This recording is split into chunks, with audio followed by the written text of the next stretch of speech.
So next topic is the June housing report. Every month, California Association of Realtors releases the prior month's housing report, or kind of 1.5 months prior. And so the June housing report came out, and no surprise, sales are down. In fact, sales are down 5.1%, I believe, for the year, or actually from last year when you're tracking year over year. And they just continue to drop. They're down 4.2% from May, down 5.1% from June of 2018. Yet the statewide median price was $611,420, basically unchanged from May, and up 1.4% from June of last year. So again, we keep seeing, we keep seeing the median price stay steady. We've seen an increase this year. Yet year over year, sales continue to drop. This is now, I believe, the 15th, possibly 16th month in a row we've seen actual closed sales dropping. Yeah, well, I mean, this goes in line with what we've talked about in prior episodes, where sometime within May of 2018 or June of 2018, I thought that we would be going through an 18 to 24 month recessionary period. And here we are in 2019, we're like roughly not even a year into this 18 to 24 month period, or 2-year period, and now they are seeing more and more signs of this. In fact,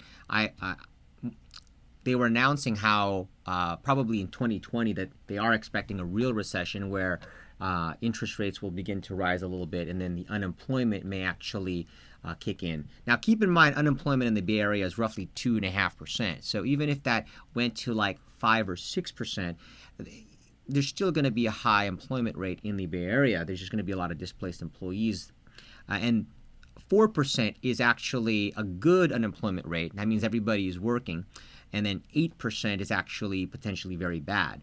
But even with the prediction of certain layoffs occurring and kicking in 2020, which will spawn a number of other things, which will potentially continue to slow the market down, it's going to be a very different downturn than what most people are expecting, and this is what they're using as their benchmark, which is the Great Recession between 2008 and 2011 and 12, when the main reason why property wasn't moving was because 3,500 banks were shut down by the FDIC because they were non-compliant with banking regulations for making loans on single-family homes, and so they got shut down. This is just another correction in the market where people are just not willing to pay top dollar for a property unless you're in specific areas like San Francisco or Oakland, where even those markets, regardless of the fact that they're going to be slightly affected, are still experiencing multiple offers and they're getting higher than ask. Yeah, I think properties now, you have to classify them similar to commercial buildings, Class A, Class B, Class C. Right. Class A being completely remodeled properties. These are the properties that are getting multiple offers that people are overbidding for. The Class B, Class C, no one's really bidding. You're having price reductions on them. You're seeing less sales happen. Now, to clarify, this was a recent question by someone, because recently the Federal Reserve dropped the rate by, I believe, 25 basis point. They dropped the rate, and one of the common misconceptions is when that rate drops, it's going to help mortgage rates drop. But just to clarify for people, that is the short-term rate that the Fed sets. It is not the long-term mortgage rate that they're actually adjusting.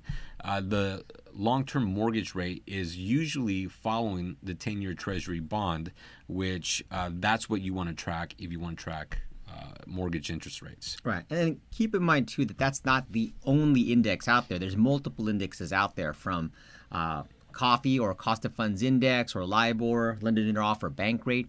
And these are all different sources of funds that banks can borrow money from, and then they will add their margin on top that will equate whatever the interest rate is that you're going to get on a home or even apartment building. And so everybody relies just on that one, but then during those periods of time, these different indexes or source of funds can become competitive with each other. So if you shop around, it's still possible to get good rates.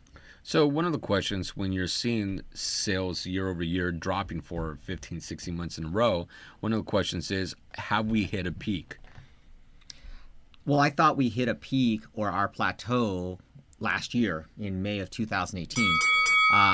And again, just because we hit that peak doesn't mean that we're not going to hit a peak sometime later on, 5 or 6 years down into the future. So again, keep in mind that real estate is not seasonal, it's cyclical, and so it'll go in these ups and downs. So specific to California, you'll see these 5 year to 7 year upswings, at which point it'll hit a plateau, and then at that plateau on the 7th or 8th year, you'll start to see these 12 to 24 month corrections where it will go down, or the value will seemingly go down. But then something will occur right as it's gone down, and then it'll restart all over again. So it's just a matter of knowing what point in time you are in the real estate cycle to catch that up wave or downward wave.